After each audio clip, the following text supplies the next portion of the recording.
Ang anunsyo na ito ay hatid ng Department of Health at Office of Civil Defense. Kung ikaw ay nakikinig ng anunsyo na ito, unahing maghanap ng kanlungan, takpan ng mga bintana nito at makinig mabuti sa susunod na mga detalye.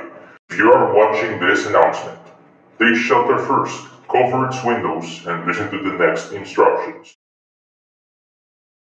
May narinig ka bang pamilyar na boses sa labas na nagsasabing papasukin sila sa iyong bahay? O may nakita kang ganito na tumutubo sa iyong lugar? Kung ganun ay lumayo agad dito at huwag gumawa ng ingay, pagkat ito ay isang mapanganib na mananalba. Ano ang mananalba? Ang mananalba ay tumutubo sa mga kumpol ng mga laman ng mga biktima ng eclipse na tinatawag na flesh colony. Pagkaraan ng 24 oras, natatanggal ito sa mga uga upang manghuli ng mga biktima.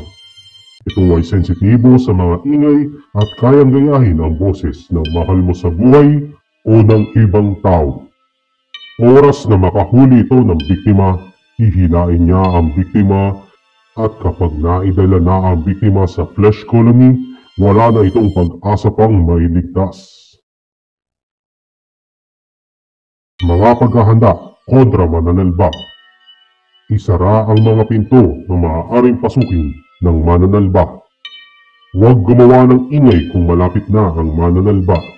At higit sa lahat, huwag papasukin ang humihingi ng tulong sa labas, pagkat maaaring ito ay isa palang mananalba. Tandaang mabuti, oras na marinig ka na ng mananalba, maaari nitong mapasok ang iyong bahay at walang garantiya kung ikaw ay masasakduluhan ng ating mga rescuer. Ang mahalagang paalalang ito ay hatid sa inyo ng DOH, OCD, OPS, PIA, KBP at ang himpilang ito.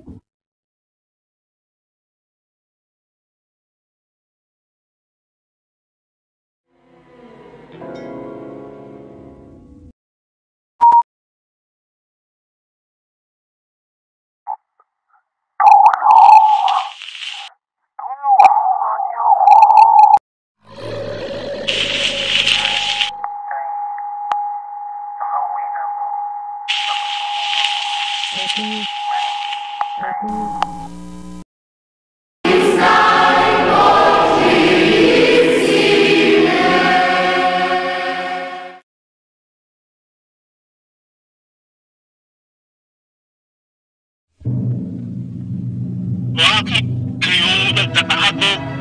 Bakit kayo nababahal?